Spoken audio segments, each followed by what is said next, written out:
The Philadelphia Eagles head into their bye week on a 2-game winning streak and at 5-4. Instead of just going in this bye week to get our minds right and our body right, we have to work receivers out and find out what we're going to do at our third receiver position because we get no production from Mac Hollins or JJ or Thega-Whiteside. With that being said, the Eagles are reported to have talked to 5 receivers. 4 of them, and 1 of them people don't like, but we might just have to do it.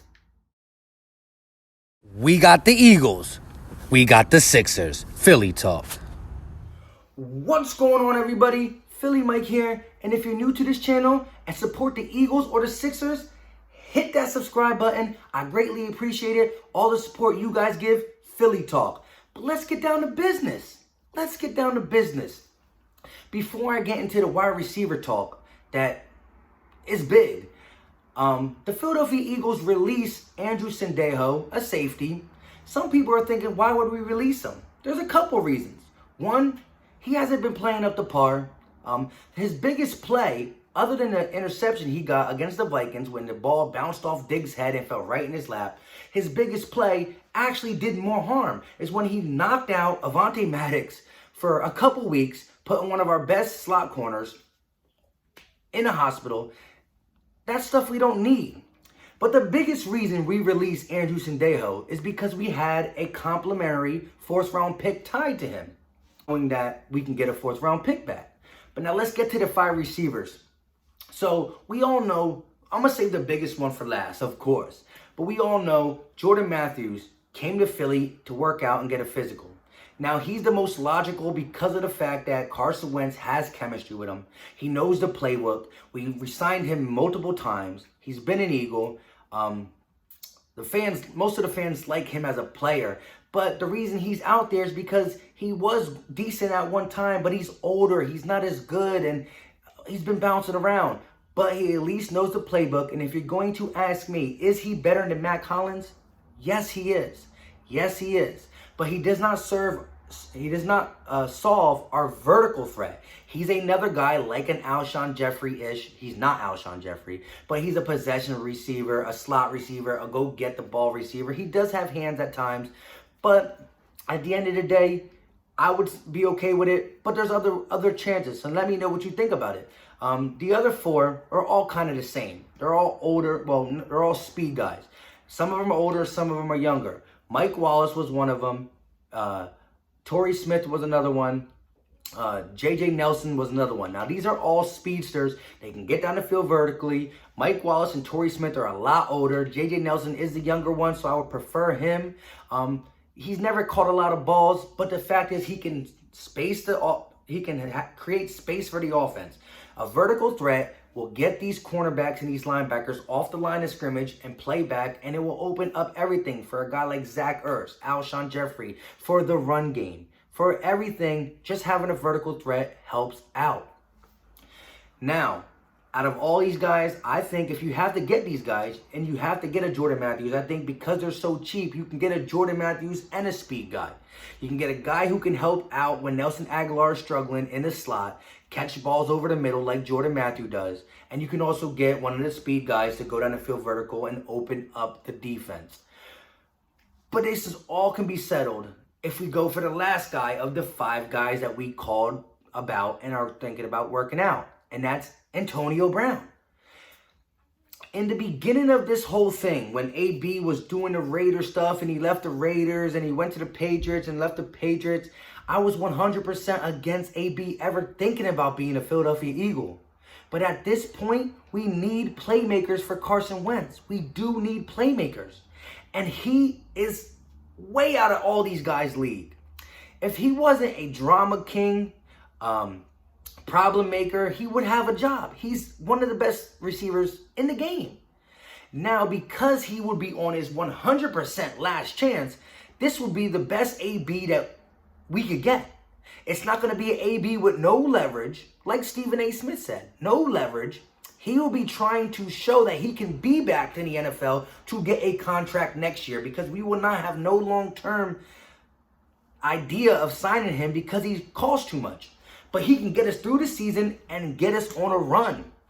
And then with the good behavior and showing his skills, which has never been doubted. It's always been his attitude and his mindset. If he can come in here and play good football and keep his mouth shut, just zip it, then he can prove that on another team he can get paid. Because we're not going to pay him. No. But he can help us on this run. He can do everything from a deep ball to any route you need him to run. AB can get the job done. So, like I said, months ago, I was so anti-Antonio Brown. But I am on the Antonio Brown bandwagon. I am. I can't help it. Now, the exempt list. A lot of people are saying that he's automatically going to be on it. That's why the Eagles will have to do their due diligence, find out from the commissioner, call wherever you need to call and find out if we decided to try to sign this man. Even though his drama, we're willing to deal with the drama and try to mold him into a good player. Is he going to be put on the exempt list? Because I think we should be able to reach out to the league and find out if that's the case. Because if that's the case, then we don't pull the trigger and waste money. And then we deal with one of these other 4 guys. If he is not going to be on the exempt list, you kind of have to get him. Unless you just want to go into this rest of this year with these young receivers. And Mac Hollins is a 3rd-year man now. And he has more penalty yards than receiving yards. He looks confused out there. Carson Wentz won't even throw him the ball. He's just a lost cause. You have to sign AB. Now, if you tell me AB's off the list because he will be put on the exempt list, then out of the 4 guys, you have to get 2 of them because they're going to be cheap anyways. And when Nelson Aguilar struggles, a guy like Jordan Matthews can come in his slot and get the job done. Sure hands. He's not that fast. He's not that slow. Get the job done, blah, blah, blah. But you still need a vertical threat to open up this offense, to make the defense give us space and respect.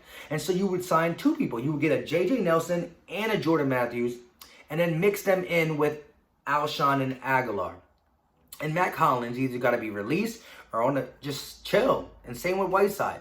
Because if Whiteside could not get in front of Mac Hollins already on a depth chart, then something is wrong with him. Something is wrong with him. Like I said, I'd rather be going into this bye week getting ready for the game, but we do have a problem on our hands that we have to address. And if you ask me, you got to sign AB if he's available. If he won't be put on the exempt list, you got to sign him. Got to sign him.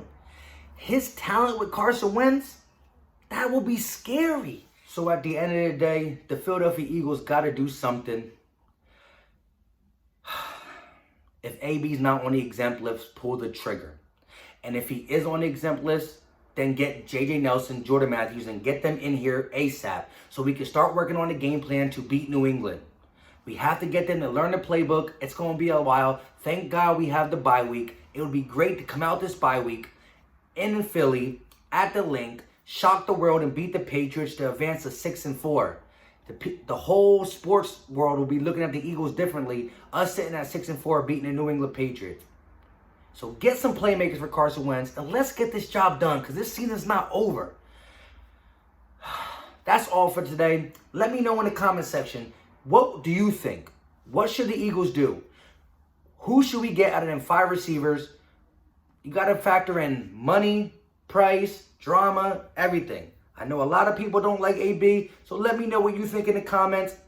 I was never on AB, but even I came around. So at the end of the day, let me know what you think in the comments. Comment below. We out.